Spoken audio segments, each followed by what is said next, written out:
In March 1968, the Soviet ballistic missile submarine K-129 slipped from its base on the Kamchatka Peninsula.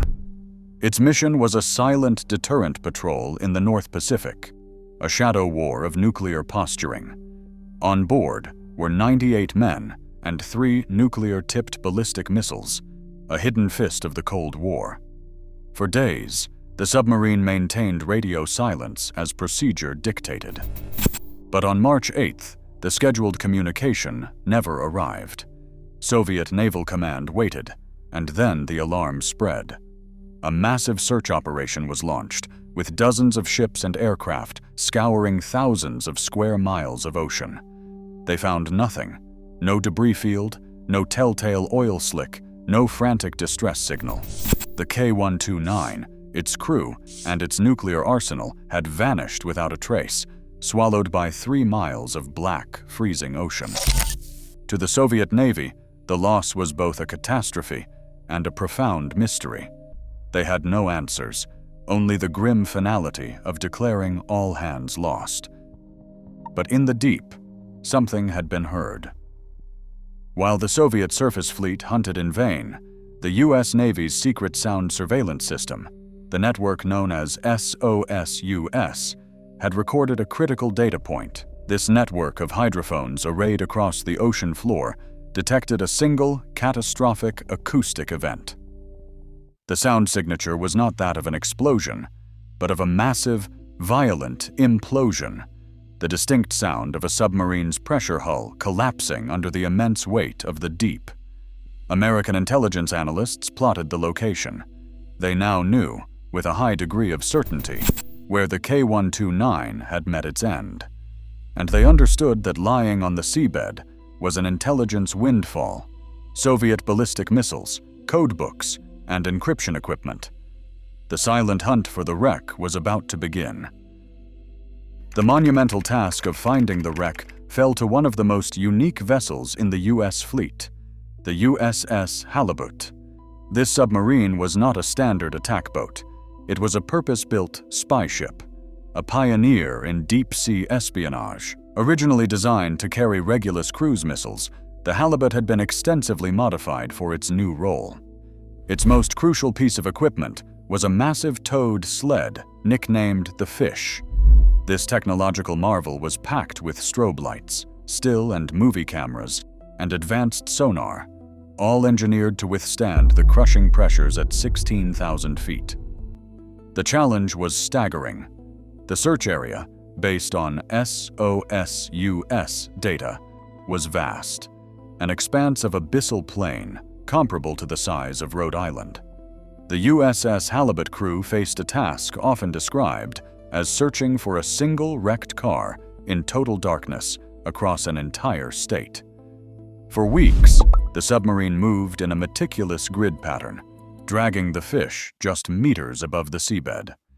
It was grueling, monotonous work, with sonar operators staring at screens for shifts on end, searching for any anomaly in the muddy flatness.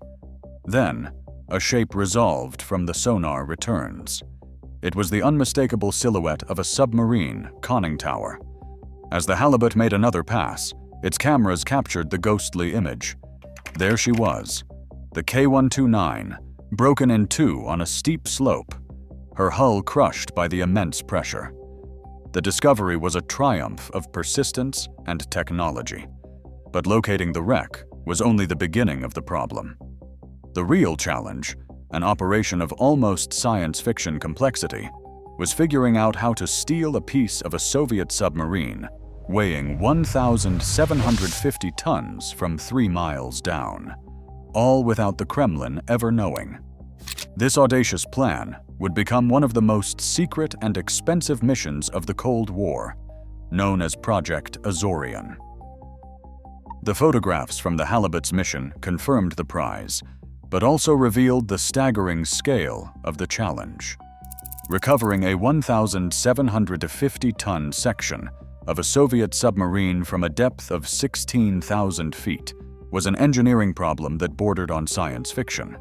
No technology existed for such a feat. The CIA's answer was Project Azorian, a plan so audacious it required building an entirely unique ship and inventing deep-sea salvage technology from scratch.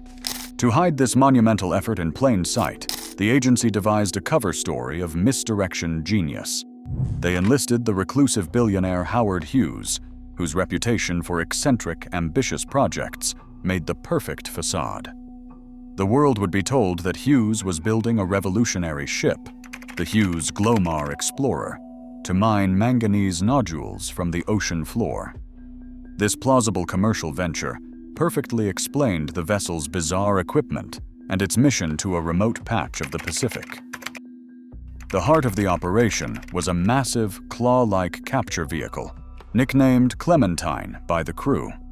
Built in absolute secrecy at a shipyard in Pennsylvania, this engineering marvel was a complex system of hydraulics and steel.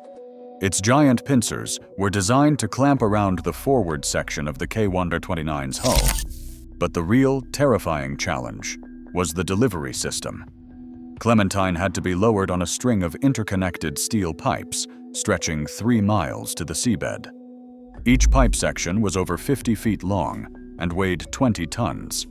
The process of connecting these sections, each one a potential weak point, and lowering the entire delicate assembly through shifting ocean currents, was a physics nightmare. Engineers calculated the stresses constantly. A single miscalculation, one snapped connection, and the multi-billion-dollar operation would be lost to the abyss. The logistical operation to maintain secrecy was as complex as the engineering. The Hughes Glomar Explorer was constructed publicly at the Sun Shipbuilding Yard, but its true purpose was known to only a handful of CIA and Navy personnel. The ship's crew was a carefully vetted mix of agency officers and civilian contractors who were told only what they needed to know. Their cover stories meticulously rehearsed.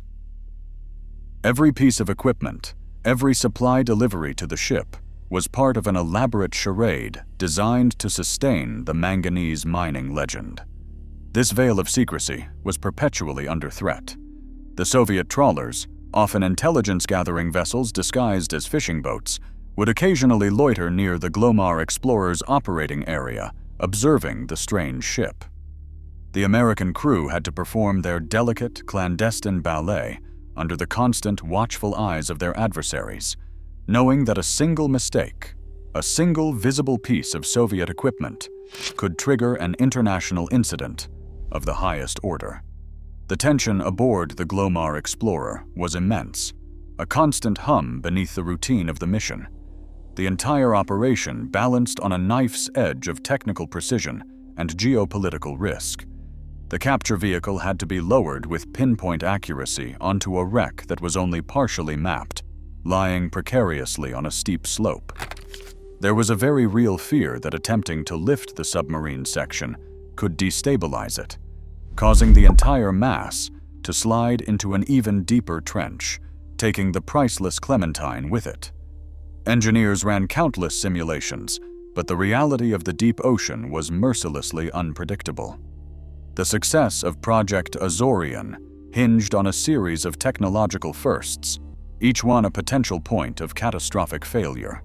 For the men on the Glomar Explorer, years of preparation and construction culminated in the coming weeks of the lift attempt, a high-stakes endeavor to achieve what had been deemed impossible.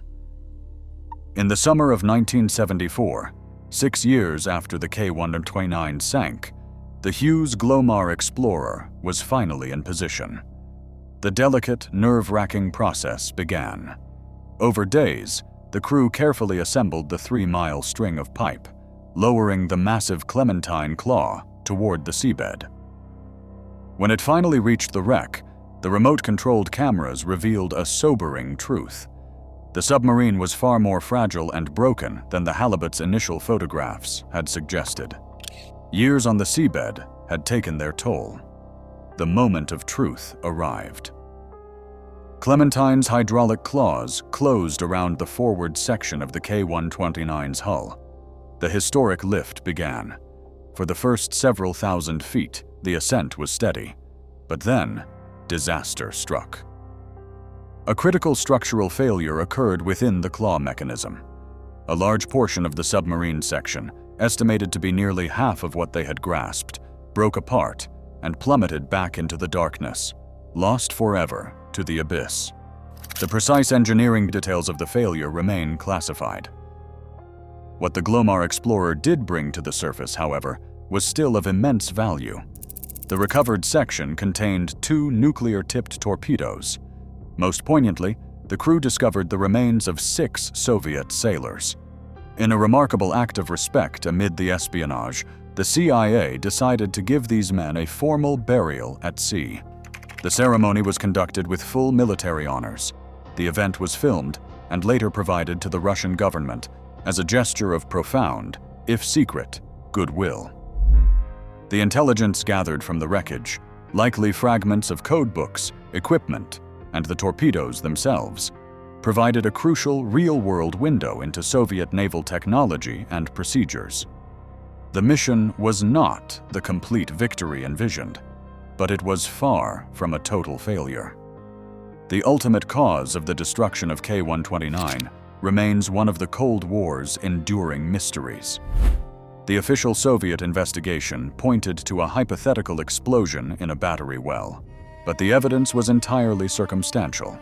Alternative theories persist. Some analysts point to a possible collision with the American submarine USS Swordfish, which returned to its Japanese port around that time, with significant unexplained damage to its conning tower. Others suggest a catastrophic failure during a missile launch sequence or an internal fire. The full truth, along with the complete story of what was recovered during Project Azorian, remains locked away in the classified vaults of both the CIA and Russian intelligence services. The wreck of K-129 remains a silent tomb on the Pacific floor, a monument to an era defined by secrecy and the extreme risks nations took for a strategic edge. Subscribe to Ocean Wreck for more untold stories from the depths.